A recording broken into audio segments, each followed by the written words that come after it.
sujet abordé, c'est dans un premier temps, c'était à nous de venir présenter nos civilités et surtout les salutations fraternelles de son frère, le président du Conseil national pour la sauvegarde de la patrie, chef de l'État, le général de brigade Abdraman Tchani et tout le gouvernement du Niger pour avoir été honoré comme invité d'honneur à la CNC et aussi prendre les conseils d'usage pour notre séjour ici à Bobo-Dioulasso.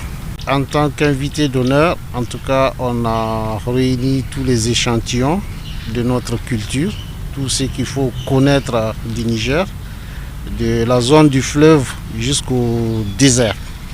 Les détails, vous les verrez de visu tout le long de la semaine.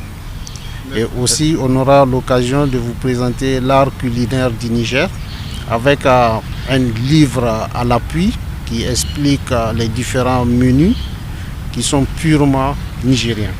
Nous sommes très satisfaits de l'audience. C'est un honneur d'être reçu à ce niveau et surtout prendre les conseils d'usage.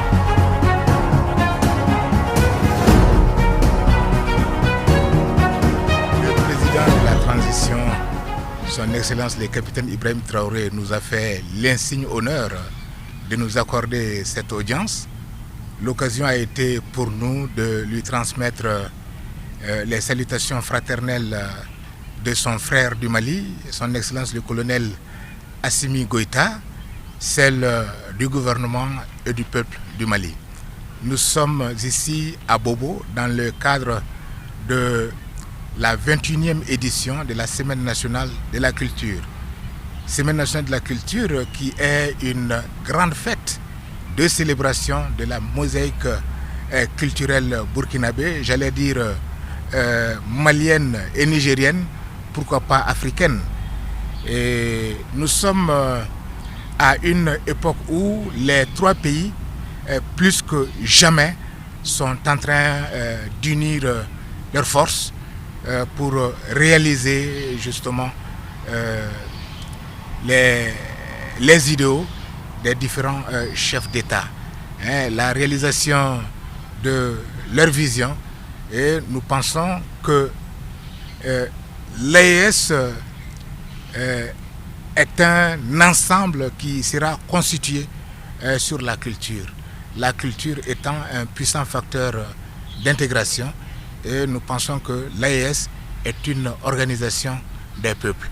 Et c'est pourquoi le Mali participe à cette édition avec enthousiasme et il est là avec une forte délégation composée surtout d'une troupe artistique venue de l'ère culturelle Dogon et plus précisément des danseurs de masque Dogon.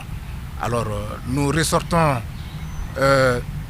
satisfaits et très honorés de cette audience et nous avons pris l'engagement devant le président de la transition, chef de l'État, de tout mettre en œuvre, mes homologues et moi, je veux dire mes frères du Niger et du Burkina, pour traduire en réalité la vision et les idéaux des chefs d'État de l'AES. Au Mali, nous avons la biennale artistique et culturelle qui se tient suivant un cycle de 2 ans. La dernière édition a eu lieu à Mopti en juillet 2023 et nous sommes en train de préparer activement la prochaine édition qui se tiendra à Tombouctou, Inch'Allah, en 2025. Et le Burkina Faso, à travers notre frère, monsieur le ministre d'État, ministre de la Communication, de la Culture, de l'Artisanat et du Tourisme, nous a fait l'honneur de participer à cette édition de Mopti avec une très forte délégation, accompagnée également d'une troupe artistique venue de Bobo. Nous en avons un très beau souvenir, très vif encore, et je saisis donc cette occasion pour lui renouveler la gratitude du peuple malien. Et voilà, c'est à travers la culture que se joue la fraternité de nos peuples qui sont unis par l'histoire, par la géographie, mais aujourd'hui faisant face à des défis communs. Et je crois que leur destin aussi est commun et donc ils doivent se mettre ensemble justement pour résolument s'engager, pour se tourner résolument vers ce destin commun.